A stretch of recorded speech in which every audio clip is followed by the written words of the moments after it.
I did it! What? Welcome back to the show. There's no telling where we'll go. So come and share a laugh on the Imp and Skizz podcast.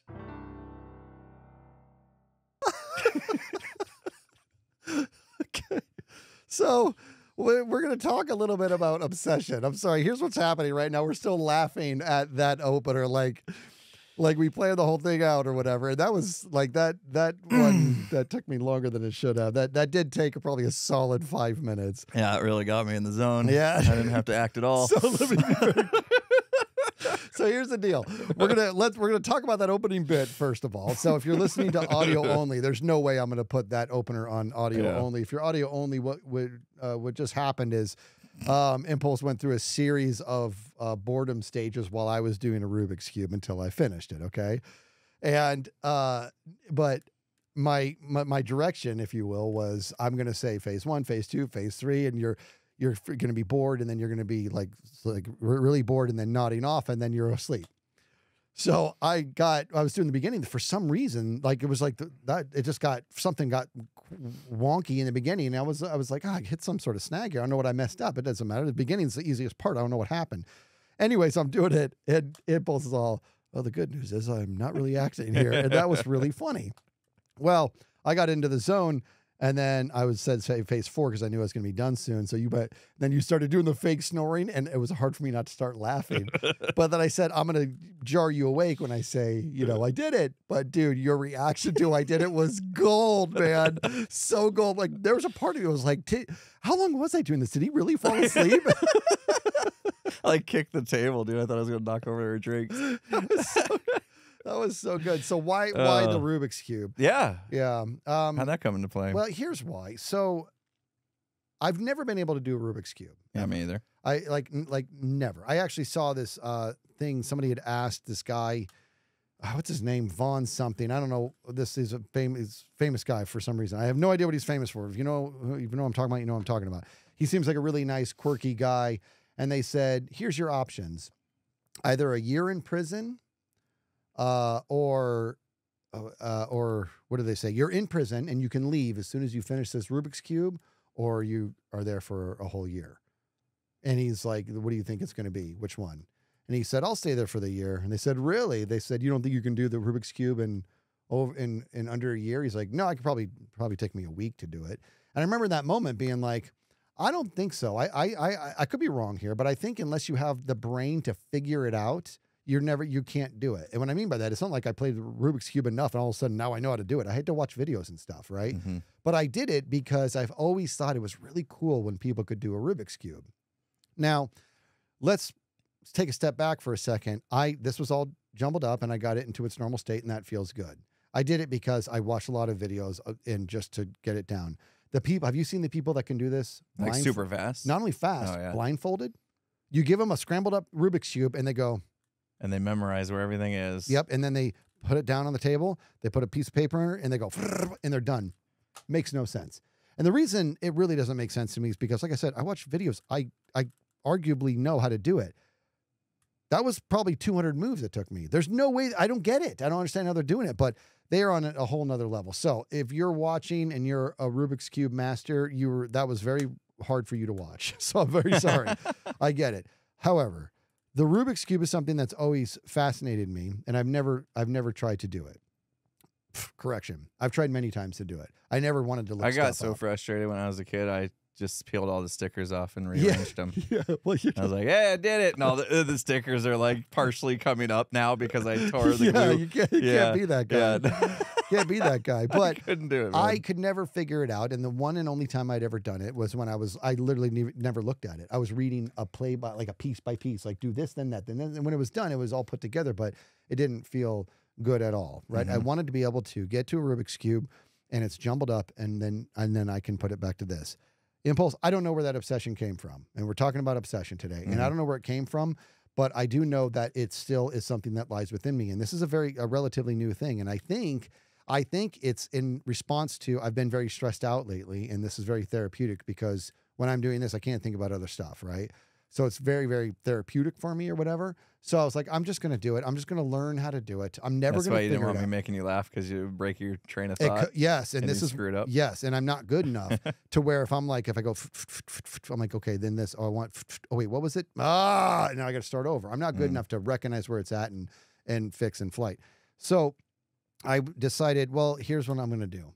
I'm going to watch videos on how to do it, and I'm going to learn how to do it. That's the high level of it.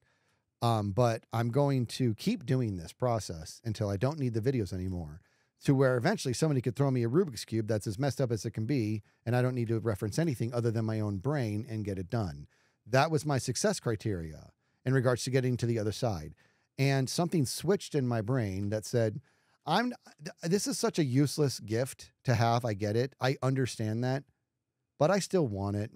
And I'm gonna do it, and I'm gonna do it. So I obsessed on it. I absolutely obsessed on it, and it got to the point to where I was like, I'm gonna.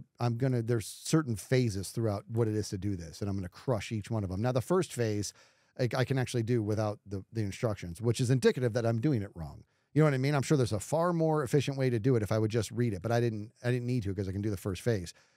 Everything after that, I'm done. The first phase is quite literally just get the top done and correct all of it, the top and the sides here, right? I could do that. I feel like anybody could do that if they just give it a little bit of time. Beyond that, I'm cooked. I'm never going to figure it out. So I learned how to do it, and I finally did it by watching the video. Okay, now I'm going to do it without the video. Fast forward, it's like a week later, and I do my first one without the video. I'm like, oh, and I put it down, and I pick it up, and I just jumble it up. And I just do it again. You know what I mean? Now, you're probably going through your mind, where do you have the time to do this? Ironically, it wasn't a lot of time. It was just little snippets of time when my pressure was over the line, and it became very therapeutic. So now I have that skill set. So why did I have to do that? Why did I upset? There's no value to this other than it's therapeutic. There's no value. And now I can get to say I can do a Rubik's Cube. Set yourself a goal. I set myself a goal, and I hit it, and it's got no benefit. Why did I do it? So you're going to have to carry this podcast a little bit. It's because, we're talking about obsession, and unfortunately, that's not something I have in me. I don't really ever get obsessed about stuff. So this is going to be either a short podcast, or you can. No, everybody knows. You're the most obsessed person. Let's just okay. Well, let's see how recent we can get. Phasmophobia, gold trophy, apocalypse trophy. Very good. Let's go. I usually like to go in chronological order, but we're gonna go reverse today, I guess. That was just like last week. But no, it's something that I've been thinking about for months. So Phasmophobia is this ghost hunting game that we love. It's kind of like our little like fun side content that we do. Yeah. And I just love the game. I'm addicted to the game for sure. And I found out that there's this challenge. For some reason, it's always the word challenge that gets me going. There's this challenge in the game. It's literally the hardest thing you can do. You take all the settings in the game and you crank them to the highest difficulty you possibly can, and you have to complete the task, and then you get a gold trophy for it, a little gold skull trophy. And I knew I was getting pretty good at Phasmo. We've been getting pretty good, played for a couple of years now, and recently really upped our game and really wanted to get good. And I was like, I think I'm good at the game, but I'm not sure I'm that good. Like, this is like a level reserved for like the people that this is all they do. This is S tier. You're exactly right. It is the most ridiculous challenge in the world. And I want you to finish the story, but I'm going to cut you off for a second because I don't think you did the challenge justice. What people need to understand about this challenge is that it's not just that it's like overwhelmingly as close to impossible difficult. It's that it is equally as boring. And I tried it, and I was like, I literally can't take how slow my guy is moving. You know what I mean? Then a hunt happens, and this ghost is 150% speed. This is so awful. And so I gave up so fast. I'm not saying I would have ever gotten it, but I think you kind of glossed over that its difficulty. I like challenges, and I like games, and I like all that, and I like upping the difficulty. This was next level. This was almost like the developers were making a joke. The developers actually thought it was impossible. There you go. When they made this challenge, they thought nobody would ever get it. And then of course there was like 2 or 3 people who Phasmo was their life. Yeah. They got it on the first day. And the developers were like, oh, okay, never mind. And then obviously since then, more and more people have gotten it. In fact, I've had some viewers say that they've actually gotten it. And some of them credited us for, showing enough skills that they were able to get it. But so I was determined. I'm like, I don't care how long it takes me. I will put in as many hours as I need to do to get this trophy because I have to have it. Like in my brain, I will not, I did sleep, but I'm not going to give up on this idea until I have it. And I knew last week that Hermitcraft was starting soon. And I was like, I haven't got that trophy yet. And I'd been I'd been building this up for a little while. I'd gotten the bronze, I'd gotten the silver already, but I knew the gold was going to be super hard. And also you needed to have like the best equipment. So I had to make sure I leveled up high enough in the game to have all that. And so I did. And so last week I sat down and I said, you know what? I'm going to start streaming and I'm not going to quit this stream. It will not end until I get that trophy or I have to, go tend to the family. And how many times had you streamed and attempted this? Twice before already. Okay. And those were decent. So I had this first stream that I did where I got the bronze and silver. I got those within an hour and a half of the stream, and so I spent another hour and a half of that stream trying for the gold. 2 separate challenges of still difficult, but less than the one you're talking about. Way less difficult, because you're normal speed. So, so I got an hour and a half of that first stream. I tried, failed over and over again, and then I did a whole dedicated 3-hour stream thinking I could get it in that 3 hours, and the whole stream went by, didn't get it. And that felt bad. That felt terrible. So I was like, okay, next time I'm not going to give myself this 3-hour window. Yeah. I'm going to give myself all day, at least 8 hours. And if I can't get it in 8 hours, then I might consider not finishing. But you know me, I would have just done another 8-hour stream if I had to until I finally got it. But so I was like, okay, I start the stream up and I'm like, we're going until we get this, or 8 hours, because that's when I need to go have dinner with my family. Yeah. And so we're going, and man, I was getting close, and then I would fail, and then a lot of time would go by where it's just fail, and the whole time I'm like, man, this might not happen. We might actually go 8 hours and have a failed 8-hour attempt at this.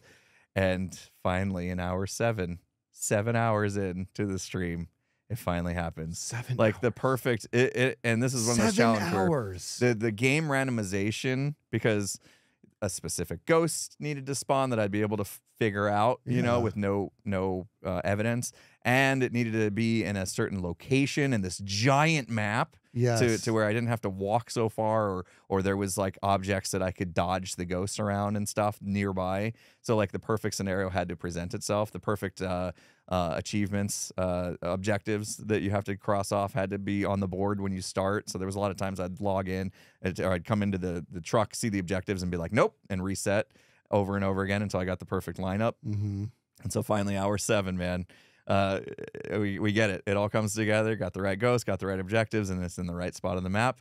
And I pulled it off. And it was glorious. What kind of ghost does it need to be? I mean, it could be a lot of different ones that you can just recognize. The more blatant ones, what I mean? Okay, got it. Yeah. Yeah, either through speed or through their blink, the way they look. Yeah. I had an Oni, which was a visible ghost. Very visible ghost. So you could tell just by looking at it, because it wouldn't blink out of sight as often. And so we knew right when we first saw the ghosts that it was an Oni, and I was like, okay, that's done. And getting a picture is one of the things you have to do. So it's visible more often, which means I'll get a picture, it'll be a little bit easier.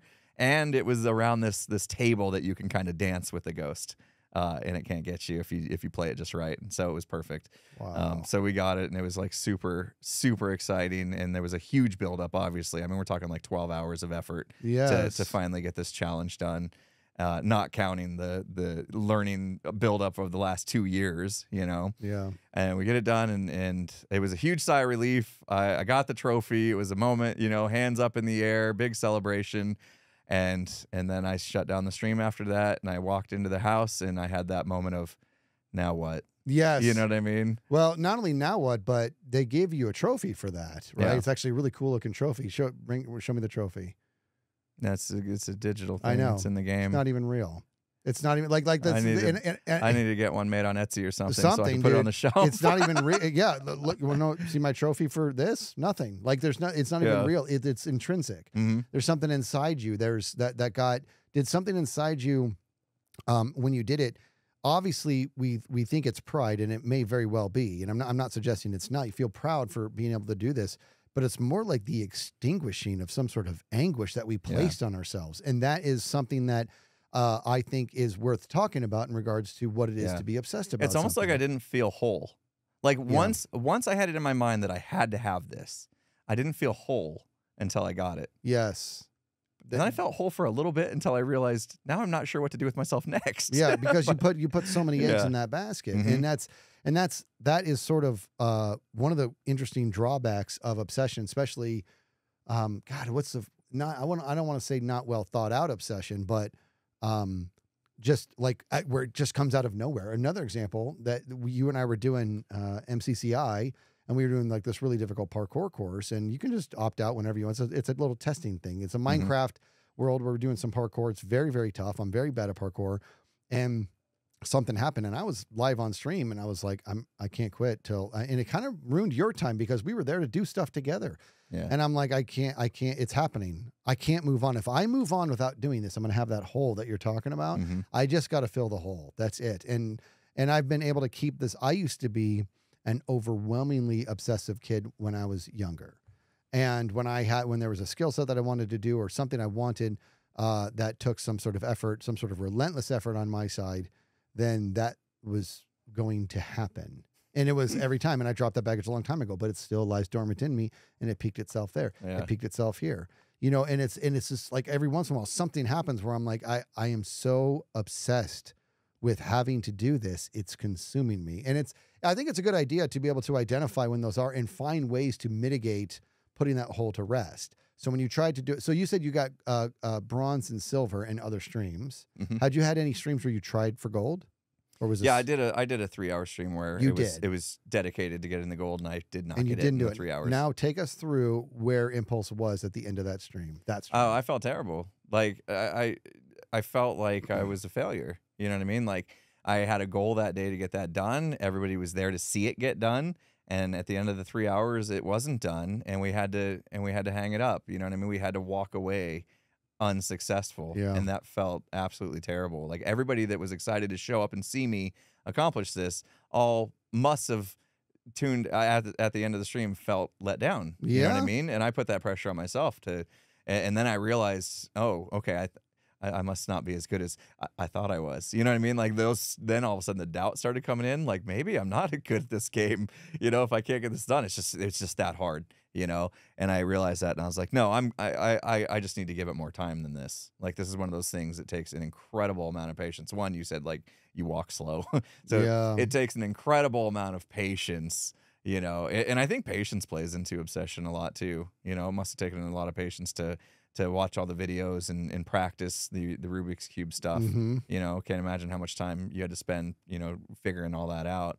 And it was the same way for me. Like I had to wait for the game to be on my side with the RNG, the random number generator, to give me the right stuff. Yeah. And then I had to rely on what skills I had to get the job done. And then sometimes it was like that extra bit of pressure made things worse. Like, okay, now the game's actually done what I wanted it to do, and it's up to me to not screw it up. And then you feel that pressure to like, oh, I don't want this to go south on me because of me. I want it to go south because the game trolled me, you know? Yeah. It's not my fault. Yeah. No, and what's funny is you mentioned something in the beginning there, how you would start the game and you would look at the objectives, and those would dictate whether or not you're even moving on. Could you just, let's not dig into it, but for my own understanding, what objectives are you looking for? So because you start the game with 0 sanity, there's going to be a hunt all the time, like right away. You walk in the front door and the ghost is trying to kill you. Usually you get time to set up, figure out where the ghost is, get to the ghost room. You can't even get to the ghost room in this case because they're constantly. Yeah, but what are the objectives? They're constantly hunting. So because of that, that makes it very hard to get things like witness a ghost event, because there's never ghost events. They just hunt. Oh. You know what I mean? So if you see that on the board, it's like, nope, not getting that. Okay. EMF 5, you know, get an EMF reading. Well, you can't even get close enough to the ghost room to get EMF readers to capture the ghost room. So that's out. You know what I mean? Like just certain things like that. I understand. So that's, it wasn't necessarily to make it easier. It was to make it possible. Right. Okay. Because I was going to say there's people who have done like Minecraft speed runs, and they spawn in, and they know within 2 seconds whether or not they're going to continue. Yeah, same thing. Yeah, they look and they say, "Oh, there's no village There's no nearby. village. I'm out." Yeah. Yep. Okay, very good. Okay, that's what I wanted. So if you have not played Phasmophobia, you got to trust me on this. Give it a go. It is such an incredible game. If you can handle like spooky, I guess. Yeah, it can be really scary in the it's a beginning. spooky game. Yeah, actually, you know what? It still gets me. It still gets me too, still man. yeah. I had a few moments where, when they pop up in front of me, it's especially crazy. when it's solo, like when you're not in game and hearing other people talk. I mean, yeah, there's a ton of people watching on the stream, but I was still like in the building by myself, and you feel that. Like if you get really immersed in a game like that, you can feel like you're actually we should do a in the podcast building about immersive gaming in Yeah, the future. I think we that'd be should. cool. Let's Okay. write that down. I like when we come up with ideas during the podcast. Yeah, I think about we should do next that. podcast or Next, the future. sometime in the future. Yeah. Okay, so there you have it. So you did your thing, and I wanted to understand the objectives a little bit better. Because you're gonna give it a go. No, I really don't. You're think never so. gonna give it a go. See, and you're perfectly fine Yeah, it doesn't bother not me. ever getting that trophy. It doesn't bother me even a little bit. Like I'm perfectly fine with my digital cabinet not having a digital trophy, right? And I'm not mocking it by any means. Whatever hole now, it's not like games haven't done this for me. There was something. There you go. The parkour one. I got nothing for that. I had to do it. You know what I mean? Like giving up is. I think it's for me. It's about giving up. And when like I said when I was younger, it was such a nightmare that I don't know why anybody was friends with me. I had a lot of friends, and I'm grateful for that. But I was a pill, and I remember specifically I was at a buddy of mine's house, and we were shooting hoops. I think I've told you. We may have even talked about this on the podcast. We were shooting hoops, and we decided, probably I decided, we're going to shoot until we both get 7 in a row, like because that's pretty good to hit 7 free throws. There was free throws. 7 free throws in a row, but here's the deal. Actually, you know what? No, I think it was 5. 5 free throws in a row, but it has to be consecutive. So I go, you go, I go, you go. So essentially the ball's going to go into the hoop 10 times in a row. And when one of us misses, we start all the way over. He's like, oh man, okay, let's give it a go. 2 different people. Me, what I was saying was, I'm not leaving this court until we do this. And he was just like, I'm willing to give this a try until I'm bored with it and I'll move on, which is much healthier. And so we kept going, and it was like an hour later. And I mean, we got close many times, but hitting 5 in a row is one thing, right? 2 people doing it like threaded like that's very different. Especially when you're like have to switch places every time. You can't just get in the zone, Right. And so, anyways, we're going after about 45 minutes. And it was hot out too. He's like, we're not gonna get this. I'm like, dude, we're gonna get it. That's how this works.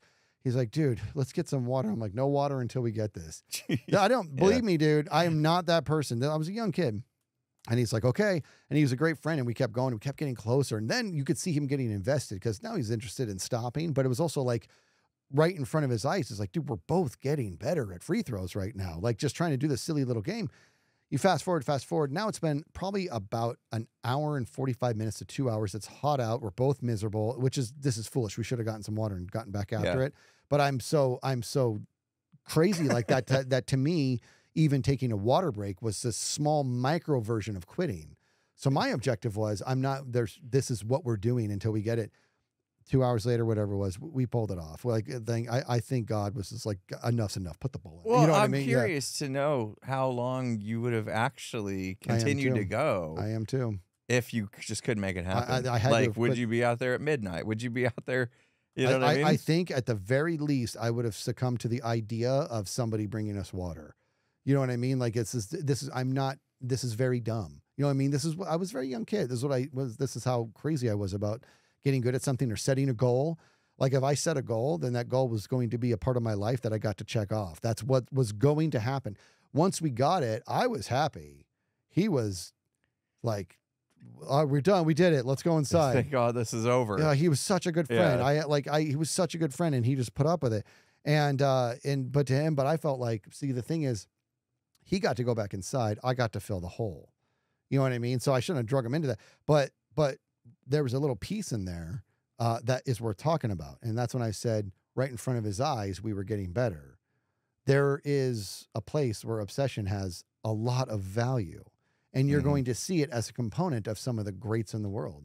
The Michael Jordans, the Kobe Bryants, the Tiger Woods. Like you're going to see some of the most impressive specimens in the world. It's because the craft that they have found a way to master, they didn't do it by just sort of giving it a go. They didn't do it only because they like it. They obsessed over what that skill set was. There is no such thing as a great out there who just casually got there. They obsessed. So obsession has its place, but we got to keep it in check somehow, right? Yeah. Yeah. I mean, I'm trying to think of like the things that, you know, are more in that category, like the Kobe Bryant and stuff. And I go back to 4th grade when I started drumming, and you know, the band director, and we've talked about this. We've talked about everything, it feels like now. But the band director was like, okay, so every grade, 4th, 5th, and 6th, I'm going to have, you know, at the end of the year, one band student is going to get most outstanding band student. It wasn't like most improved. It was just the most outstanding. So like you had to be like somebody that really committed to being really good and got good, you know? And I was like, I got to be that guy. I got to have that. You know what I mean? Yeah. I want to win that. Yeah. I want to win that award.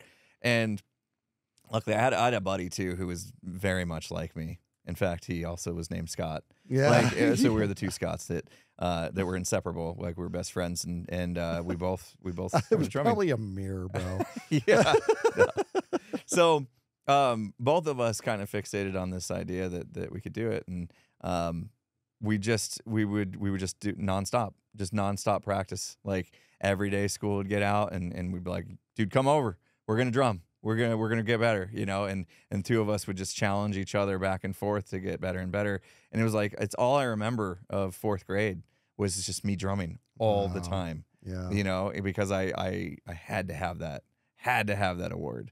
And so at the end of the year I got it. And I'm not sure how he felt. Yeah, but because not it great. was neck and neck. It was literally neck and neck. So but we challenged each other, and we both wanted it. And because of that, like it was kind of nice to have that too. What like grade was that? 4th grade. Oh my gosh. Yeah.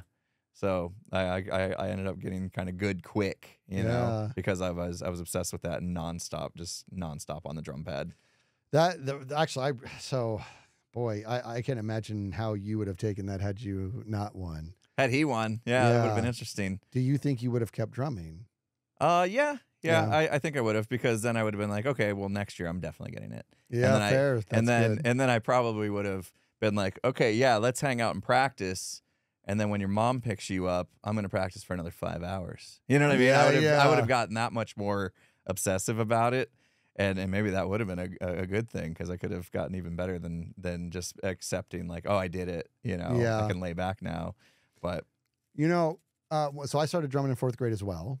And I would not say by any stretch was I obsessed, like not even a little bit. I liked it. I just enjoyed it. I enjoyed drumming. I enjoyed doing drum set drumming. I really have always enjoyed orchestral. And then you fast forward, and it's like I'm in 8th grade, and I still like it. And I was also in a band with all the other drummers. Almost all the other drummers were morons. They like had no desire to be good. And I did want to be good, and I really enjoyed playing music, but they just were there to mess around, and I wasn't. I was there to play music. And so I did it as much as I did at that young age because I really liked it. And then the drummers from the high school I was going to end up going to came in to kind of like, so, you know, kind of, what's it called? To when you go scout, not even scout, to go get in, recruit. like, drive a recruit. Yeah. Thank you. Jeez. To recruit, right? And they were like, this is what drumline is in high school. What I didn't know is that high school was very different. That we've talked about this as well, is that high school was one of the greatest. And they did some drumming for me, and I got to see what they were doing. Obsession. Like when I was seeing what kind of drumming actually lie ahead, I had no idea. And so people have seen me on stream drum. They've seen you. I don't know if you've ever done pad drumming like me on stream. No, I just done drum set on stream. Yeah. So I still am really into those very intricate marching chops, and I still keep my hands as busy as possible in that realm. But when they were doing it and I was watching it, I was so floored. I didn't know that hands could move like that. I didn't know sticks could move like that. I did know that I was going to be one of those people with those hands and those sticks. That's so obsession born, right? And so I gave it absolutely everything, and it was crazy how good I got and how fast it happened, but it came with one heck of a price. I remember being at a buddy's house of mine, and I'm still in 8th grade, And I've gone to a few like visits at the high school and gotten to drum on those really expensive Kevlar marching snares, and it's a sound I'd never heard before. It's a very high tick sound, and I'm building something in my buddy's backyard, and he's unscrewing a screw that's embedded in wood, and as he's doing, it's making this clicking sound, and the clicking sound sounded just like a snare. Like a quiet snare. And I was like, oh, do that again. And he's like, what? And I was like, that is what a marching snare sounds like. It was like this, like the way the metal was sticking to the wood and then releasing itself had this like incredible, and I remember in that moment being like, dude, I got problems. You know what I mean? Like I have problems. I specifically want to be a snare player, and I specifically want those types of hands. And it led to, I got to be very, very good, and it led to something good. But it was amazing to be able to watch an obsession be born like that, as if from thin air. So if that's the case, what's coming? You would think I have it all figured out. I didn't see this coming. You'd think I have it all figured out, but I don't. And so there's something else coming that is going to trigger my obsession that I'm going to want to lean all the way into. And you just never know where it's going to come from. So you got to be, I think that you got to be able to find a way to manage. I hate to say, what a terrible phrase, manage the whole. Right.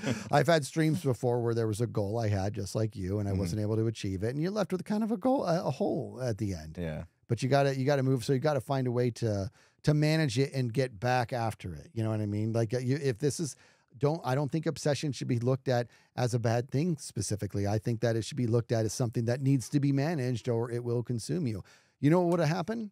If we didn't get those 10 shots, we would have gotten heat stroke. That's what would have happened. Yeah. You know what I mean? At some point, your obsession can be detrimental. Yeah, if you're not using your head and you're being smart about it. Yeah. But, yeah, I mean, like, it almost begs the question, like, how far off is obsession and addiction? ooh. You know what I mean? Because you could almost argue, like, at some point, you became addicted to drumming. You know what I mean? I became addicted to, well, everybody knows I'm addicted to Phasmo. Yeah. So, I mean, how far off are they really in topics? But, and that's when you think of addiction in almost all cases, when you think of the word addiction, it's a negative thing. You know what I mean? But here we are talking about obsession and how obsession doesn't have to necessarily be negative. Yeah. You know? And that's the case when you have something that you put your mind to, that you have a goal. You want to make the drum line. You wanted to be the first freshman on snare line at the high school that couldn't, when they said it couldn't be done. Yeah. You know what I mean? You set yourself that goal, and your obsession led you to the completion of that goal. That could be a good thing. But like I you was said, the second. The first one was the instructor. oh, that's true. That's what made true. it cool. You're the second one in history. Yeah. So, but you know, like you said, there's along the way, it was a good thing overall. Yeah. You gained skill, you got your goal completed, and you did great things. You did great things, which is why I always looked up to you, because that was my first impression of you, was seeing that driven person that had the obsession to just be the best. Yeah. You weren't, because you didn't just stop there. You didn't just like make the snare line as a freshman. Then you set your sights on, well, okay, now I want to be the best snare drummer in the state. Yeah. And then you did that. You know what I mean? And so I got to watch that as I first got to know you. But now I'm thinking back and going, okay, during that obsession, how many times did that become unhealthy? How many times did you rip open your skin? How many times did you blow off your family because you had to practice? Right. You know? A lot. Yeah, exactly. So at what point can we curve our obsessions to still be very much driven and get to our goals without making so many sacrifices to do that?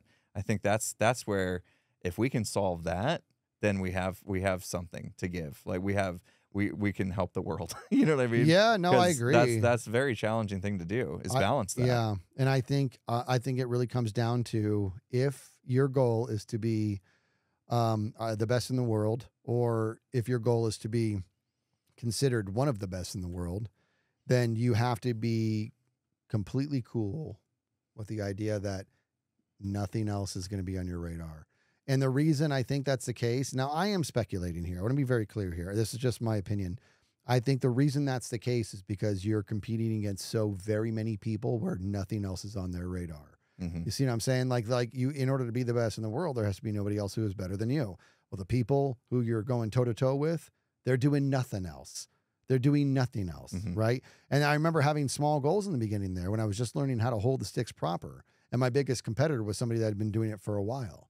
I was like, that's my first goal, is I'm going to pass them first. That's all I'm going to do. I'm really behind here. I'm just getting started here because holding the sticks differently when in that style of drumming. I'm very behind here, but that's my first goal. So anytime I want to take a break, I'm going to ask myself, is he practicing? You know what I mean? And whoa, man, that was not super good, but I got real good real fast. I passed him really early. You know, it worked. It worked. Yeah. But I can guarantee you he was a lot happier than I was the whole time. Yeah. But Yeah, I think, you know, like you said, okay, if you want to be the best in the world at something, then you got to drop everything else. Yeah. But most of us aren't looking to be the best in the world. We're just looking to do something and be successful. Right? Like, especially if you can tie it to work, you know, to a career, to a job. Can you imagine, you know, putting yourself in the space when you first started at the company you're working at now? Was there anything you got obsessed about so that you could kind of like rise up? Yes. You know what I mean? In the company. Yep. Because I did too, right? Like when I first got hired, I immediately realized, okay, I'm in the company now. My foot's in the door. But I'm not in the role I want to be in. In order to get in the role I want to be in, I'm going to have to show them what I have, you know, my capabilities, prove to them that I'm better suited elsewhere, not in that specific role. Yeah. You know, I wasn't developing at the time. So then I was taking calls. I was a support desk taking phone calls. Miserable. Right? So I didn't want that to be my career. You know, I just knew that. I wasn't a people person. Well, so it's more than that. It's your brain works on a higher level than that. And I'm not saying anything negative about phone support. I'm saying not your brain, your need for stimulus is a lot higher than that. Yeah. So what I did was I told myself I'm going to rewrite one of their pieces of software, in-house software that they used that I knew they like home developed basically. I was like, this thing's kind of garbage. I'm going to rewrite it and show them that I'm a good developer. And then maybe they'll make me a developer instead, you know? And so every time I had a little break, you know, like I hang up the phone and I document the ticket and another phone call doesn't immediately come in, I was coding. I started coding away and I was just obsessed. You know, every time I got a spare minute, you know, they gave us company laptops. I would take the laptop home, and after dinner, I would go up to upstairs to the bedroom, and I would sit in the dark corner with my laptop, and I would code. And so then I started that's where obsession started taking over, you know, because I really wanted to get this thing done so I could show them. This is the best version of obsession I think maybe I've ever seen. Yeah, and so this is very good. I eventually got the whole thing rewritten and showed them, and it improved, you know, the technology so much of this tool that they used. You know, it was going to work better, faster, easier to do configuration in for the admins of it and stuff. And they loved it, and they're just like, yeah, we need you to just go be part of our developer group. And I was able to kind of get off of phones because of that. But it wasn't just because I sat there and just did my job. I had to actually like put that foot forward. I had to get obsessed about completing that project, knowing that hopefully they'll see me for something else. So do you think that, I mean, for the record, I'm really glad you told that story, because that was, in my opinion, that was like the perfect version of obsession, right? That was when, I mean, there's driven, but you became obsessed with something. Did you become obsessed with getting a developer role or with getting out of the current phone role? Yes. Can I just say yes? Because I do feel like it was 50-50. I needed to not do that job because I hated it. Yeah. And I knew I had something to offer in the development space. Like I knew that was my passion. Yeah. I knew I would be happy as a developer, at least for a decade or so. It's very good. It's very good. I like that a lot. So I'll tell you what my thing I obsessed on. I don't remember how this happened, to be honest, but I remember I want to always make them say, I'm so glad I hired this guy. So what I would do when I would go to a new business, and I did this with every job, is I would be like, what is the thing that I can, I'm sorry, I mean, it's really just a dog taking a piss on a bush. I want to leave my mark. You know what I mean? I want this company to be better because of something I did. I want to leave some remnants behind. And I remember just kind of scanning and just listening to how things were working. And I have I'm a young kid. I'm brand new in this place. And if I focus enough, I can catch something. And I remember there was an issue somewhere like in across the globe. Okay. I don't want to get horribly specific, but there was an issue somewhere across the globe in one of our very high profile factories. You understand how this works. It's very, security is as high as it gets inside these factories. And there's an issue inside the factory, and they needed somebody over here in the States to fly over there and fix it. And I was like, why is that a thing? And he's like, why don't you do a phone call? They're like, well, they've done that. They've done phone call, they've done email, they've done all of it. And I'm like, I'm not understanding. Why does he need to fly over there? It's not making any sense. And I said, and when does he leave? They said, the second he gets the call, he's a specialist. And I was like, so like if his life, he's got things going on, and he's like, if his kids have a game, his kids have doesn't matter. We pay you for this. Wow. You got to go. And I was like, that's what I'm going to fix. That's what I'm going to fix. I don't like that. You know what I mean? I don't like the idea of the work-life balance getting so completely out of whack. I'm very big on, I work to live. I'm not a live to work guy, right? And I don't think there's anything bad with that, but I know plenty of people that are live to work. Specifically the activity of staying active and just working. They have, that is what gives them value. I'm not judging it. I'm just not that person. And so I was like, that's what I want to fix. And so I started diving into it on what is it that we're missing? What do we, and what I found out was, well, he's got to go there because he's got to see it. He's got to see the equipment. And I'm like, so send him a picture. They're like, you're never going to get a camera inside the factory. And I'm like, well, why is that? And like, cause security, I'm like, I understand that, but there's protocols we can get around. The obsession's starting to set in. I'm starting to dig my feet in. I'm going to figure out what this is. And like, it's not going to happen. They're never going to entertain that. And I'm like, this is very, very archaic the way we're doing this, right? I want, if you can't do I want live video. And they're like, never going to happen. A picture is one thing, never going to happen. And so I'm like I'm pushing, and I'm working with other companies to try to understand their real time. This is a long time ago. So high definition streaming was very, very new. It's very taxing on the network capacity. The equipment was obviously very, very expensive and complicated. But that's what I'm going to do. And so I worked with other companies, and I created something along with a buddy of ours, and we pitched it, and it was well received as really cool technology that they will never say yes to. And so now the obsession is taking on a toxic level, because now you're stopping me from filling the hole. Yeah. I really am going to do this. And by you, I'm saying like IP security and all that. Like they are the gatekeepers. They have a very important job. I respect that job. I really, really do. But stop saying no to me. Tell me what I'm missing. You know what I mean? Just tell me no. Then here's why. If it's because it's not secure, what would make you feel more secure about it? And it got down to the point to where this thing was overly encrypted, super duper pooper scooper secure. And they got worried about somebody tampering with somebody on the inside of the factory tampering with the hardware to get at be able to change the settings so it wasn't encrypted. And I'm like, do I have to explain to you that if you have those people, my equipment's not your problem? You know what I mean? I'm like, but okay, don't do that, Skizz. Just figure it out. So we ended up creating special screws that put this whole chassis together, where each screw was like its own key. Jeez. It was ridiculous. You know what I mean? It was so ridiculous, but I was doing it. And what started out as something I wanted to do for the company became something I had to be successful at to feed my obsession. And long story short, it worked, and it was got a lot of awards and exhibits and stuff like that. And it was neat. And that was a long time ago, but once it was a thing and they could actually contact me to order another one, and we started shipping them all over Ireland, Israel, like it was everywhere. It felt good to hear things like, this tool had a problem.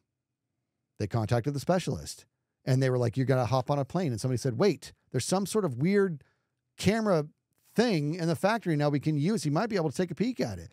So they said, just go to your local site and see if they can do it. They brought it up. They showed him. He said, you have a light leak like this. And it was like, dude, this guy would have to. He would have flown all over the world. Yeah. You know what I mean? Like the whole planet. Multi-day trip. Yes. It was like. And he got it done in like an hour. Yeah. Yeah. And the amount of security breaches we've had because of that technology, goose egg, not one. Yeah. And so it's one of those things where I was like, but I really did it just to feed that obsession. And once it was filled and it felt good to provide that, then any pushback I got, like kind of going forward to expand further, I just started to care less and less about because I had no obsession with expanding it. Yeah, I just wanted to create the technology. I just wanted to provide the capability to the organization. And then I was like,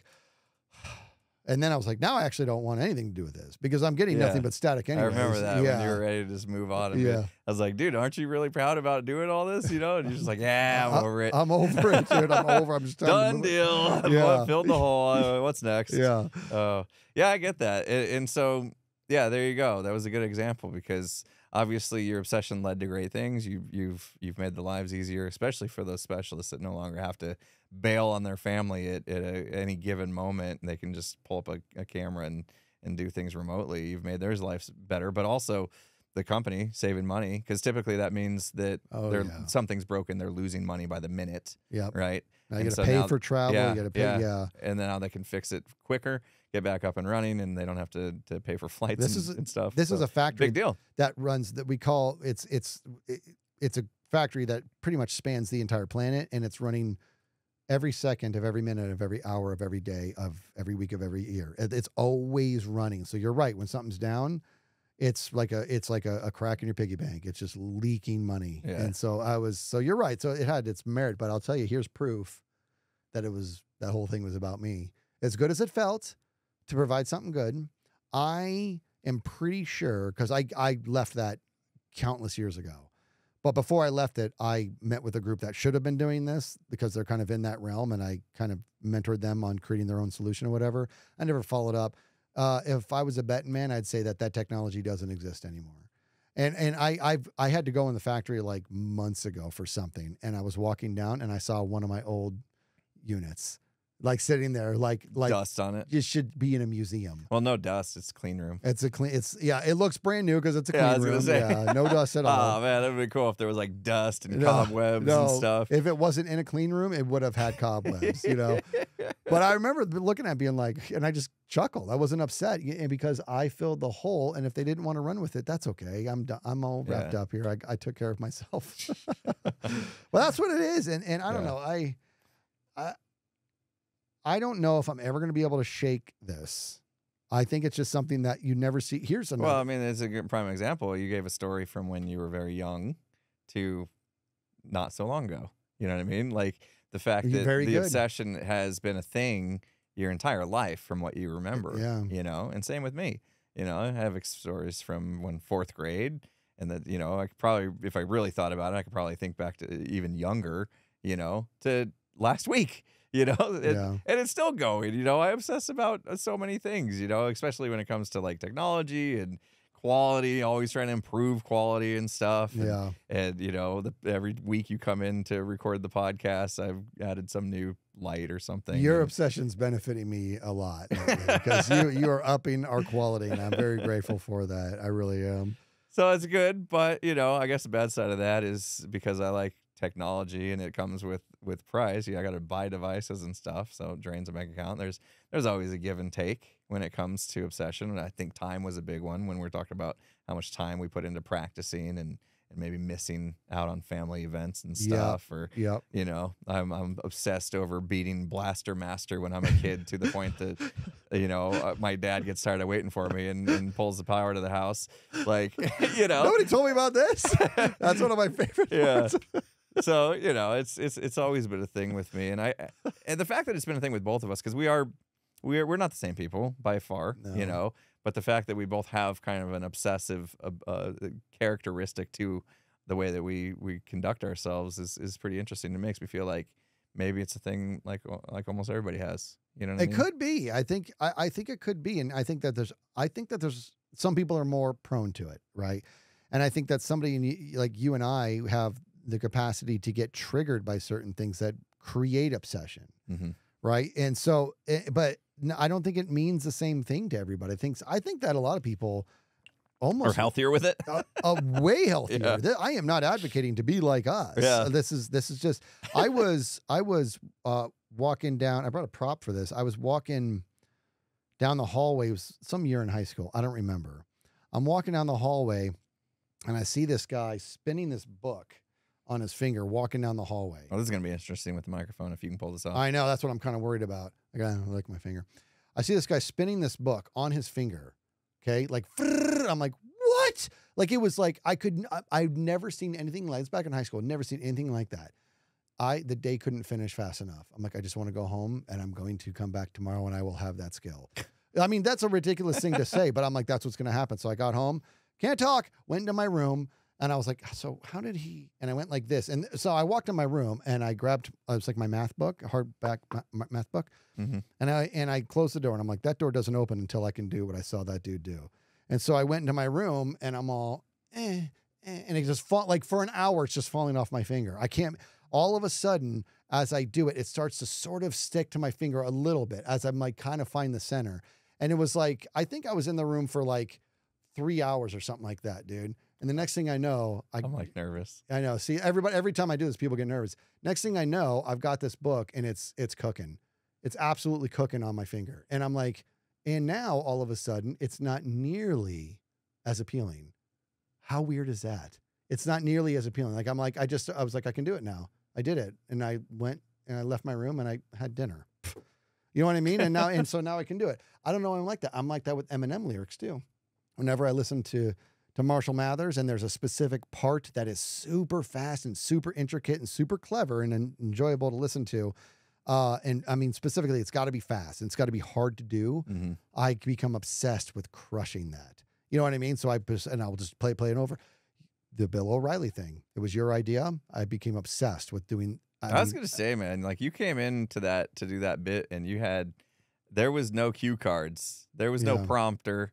You had every bit memorized. Where I was, thankfully I was off camera, so I got my phone up with all my script on there, like including like the last line. So when I hear you say that, now I know I'm supposed to say this. You know what I mean? Like. But you came in locked and loaded that day, had all the facial expressions, like you even had like, which shoulder was leaning forward? You know what I mean? Like you got, at that point I was like, dude, we don't need to be that detailed. And you're like, yes, we do. Yes. Like you were obsessed. Yes, I was. You were absolutely obsessed with nailing that bit. You're from the comments, it seems like you did. Like in watching it, I watched both of them, you know, side by side kind of. And yeah, it was pretty spot on. Like, we did a better job than Family Guy, dude. We did. We actually did. Yeah. It was so funny because I obsessed over it. Then I watched Family Guy's version of it, which is amazing, by the way. I watched Family Guy's version of it. I'm like, they completely butchered it. They needed to have that sniff was intentional. Like every bit, like the pen in the hand. I think I had a pencil or whatever. I don't know what that is. I've never seen that. I didn't do this with my hand. I've never seen that. I made sure for open palm. I've never seen that because that's what he does. I wanted every bit of it in there, all the way down to the point to where, and there's no way you notice this, and I'm willing to bet, I haven't gone through all the comments, I'm willing to bet nobody noticed this, but the part towards the beginning, right before Bill O'Reilly says, I can't read it. There's no words on it, right? Right before he says that, he's not talking, and the producer's not talking. So in this scenario, I'm not talking, you're not talking. It's nothing but dead air here. But in the Bill O'Reilly one, it's not dead air. You can barely hear some sort of voice coming from either way far away or coming through his earpiece going, it's so subtle. And I'm like, I don't want this blank space. I went out and I grabbed that audio sample from Bill O'Reilly's and I put it in our video just to have that. Like, this is like, I mean, that is, you know what I mean? Like little, so now, a detail that like nobody's going to pick up on, but I would know.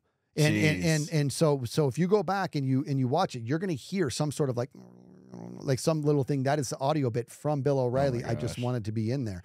And so I think that the reason I was so obsessed about it is because as a young kid, I did want to be an actor. And when I would see, actors in like SNL, Saturday Night Live, portray other like famous people and just nail it. I remember being like, that is something I'd really like to work on. Mm-hmm. Like that is something like if I was on SNL and they were like, we need you to be Burt Reynolds or I don't know.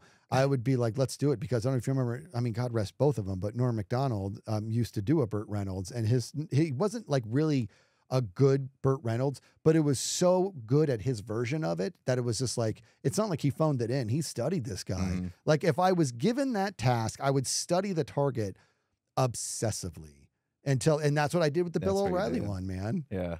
That's crazy. It was worth it though, I think. Well, I don't know how much time you burned obsessing, but great question. I mean, I would say I don't think not a lot. Meaning I would like go on, if I went on a walk, I would just listen to it on loop. If I was driving somewhere, I would just listen to it on loop.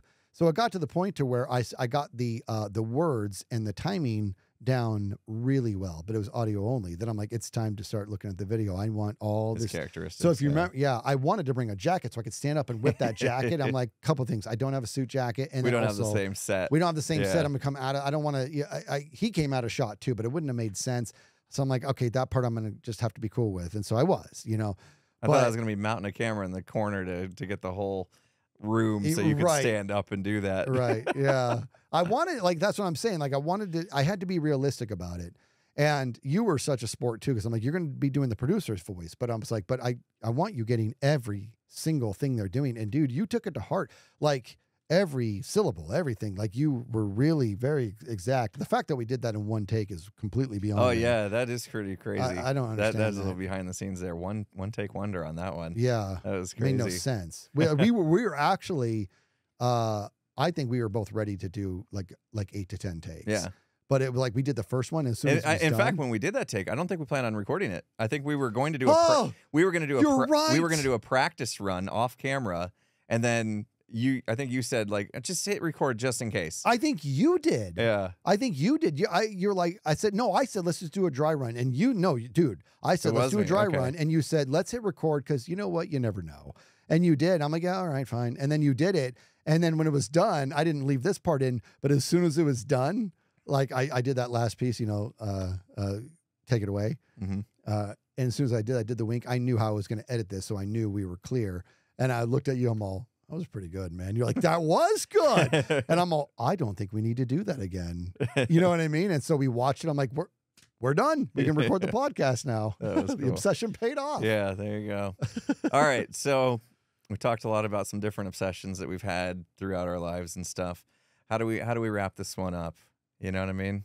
Like those, I feel like all of those obsession stuff is some good stories, some great stories. Yeah. But how does it affect lives of everyone listening? What we just talked about, because we try to. We don't always have to. We don't always have to. Yeah. But I mean, like we both admitted that we get obsessive to the point to where it's unhealthy. Yeah. So I'm sure there's a lot of people that do have a better grasp on managing their obsession than us. So we're not exactly experts in the room of how to solve this.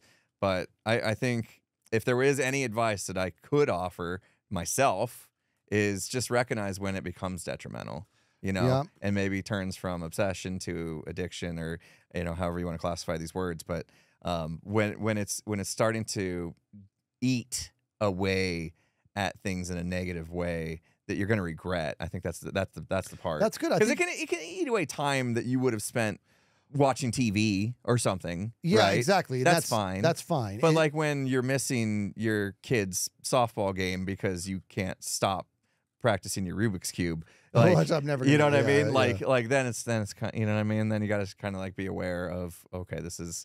Maybe I should check myself. You do. You need, and I think it's important to also ask yourself during your journey of being obsessed about something, if you're trying to get some sort of, complete some sort of goal, ask yourself, are you happy during this journey? It's not, if it's miserable the whole time, then what are you doing? You need to recalibrate. I'm not saying it should be enjoyable the whole time. It can be not enjoyable and you're still happy. Because this is what you want, right? And this is where I get into the greats. This is where I get into the Kobe Bryants and the Michael Jordans and stuff. My understanding is they were very hard to work with. They were hard to work with because nobody could match their work ethic. You know what I mean? But that's because they were elated by this activity and they were probably upset a lot of the time. It wasn't like it was always enjoyable, but they were happy. Yeah. So I think that's the first thing to ask yourself if you're during the process of being obsessed about something. Are you happy about what you're doing? And also have a keen eye on the externals, like your family and stuff. What are you ignoring to do this and weigh it? There you go. Yeah. You nailed that. I hope so, because I wasn't planning on having any sort of lessons. I just wanted I know. to, I always feel like we should. You know what I mean? It's great to but we don't just wanna random converse. I but agree, but we don't want to put a square peg in a round hole. That's true. We want to think it through. And we always admit, we're not the experts on any of this kind of stuff. That's so, right. If we ever do want to get that seriously heavy, that like we maybe bring in, a specialist clinical or psychologist and stuff like that. You know what I mean? Like people that would be more adept at having this conversation that actually means something and it could impact people in a meaningful way. Yeah. So, but yeah, that's our experiences anyway. That And that got me thinking, like that 7-hour stream, I enjoyed every minute of it. Yeah. Even the fails. The fails were frustrating, There but you I go. still enjoyed it. Yep. You know what I mean? And so that's when like you're doing the right thing. Yep. Absolutely. It's the Brilliant. same thing. So tell us about your obsessions in the chat and in the comment section rather. Let us know, and hopefully I'm very hopeful that this didn't come off as obsession good or obsession bad. It's not supposed to be that, but I think everybody does have it within them to do it a little bit, to get consumed a little bit. Just make sure you're managing it and find a way to enjoy the journey. Yeah, I can't wait to read the comments and see what people get obsessed I know. about. As long as they're clean. Keep it clean. Don't listen to him. Put anything you Oh, want. stop it. Don't bother. He's not going to read comments anyway. I know. I'll read yours. See what I did there? Yeah. Now, Yeah. somebody out there's like, he's talking to me. I'm just reading Peter's. There's a lot of Peters out there. Like, what? I read Peter's comment. I like no, Amanda's. I don't know anybody. We used to do that in Drumline. When a big crowd of people, we'd be up in the risers, a big crowd of people go by, would be like, yeah, Steve. Just make up a word like two people. And be just like, see if they look up and they think you're talking to them. Yeah. Yeah, exactly. That's what we just did. Anyway, fun talk. It was. Fun talk. And the book spinning thing. I'm impressed. The Rubik's Cube thing. I've kind of wanted to learn Rubik's Cube. I don't think I'll ever get to the level where I'm obsessed and actually do it, though. Yeah, and I don't think I like it. I mean, now I can do it. Now I can do it mindlessly. Now I can actually be on work meetings, and this is beneficial. This is my trophy is when I'm very frustrated at work. I scramble this up and I just do this, and I can A lot quieter than the poker chips you used to a shuffle. lot quieter than the poker That's chips, nice. and I do this. See, poker chips is another one. Dude, got obsessed about being able to do that. And now I can do this, and I can do it without really thinking about it, and it's good for me. But Nice. whatever. All right. Yeah. All right, we'll wrap this one up. Thanks for joining us, everybody. It's been a fun one. Thank you guys. See you next time.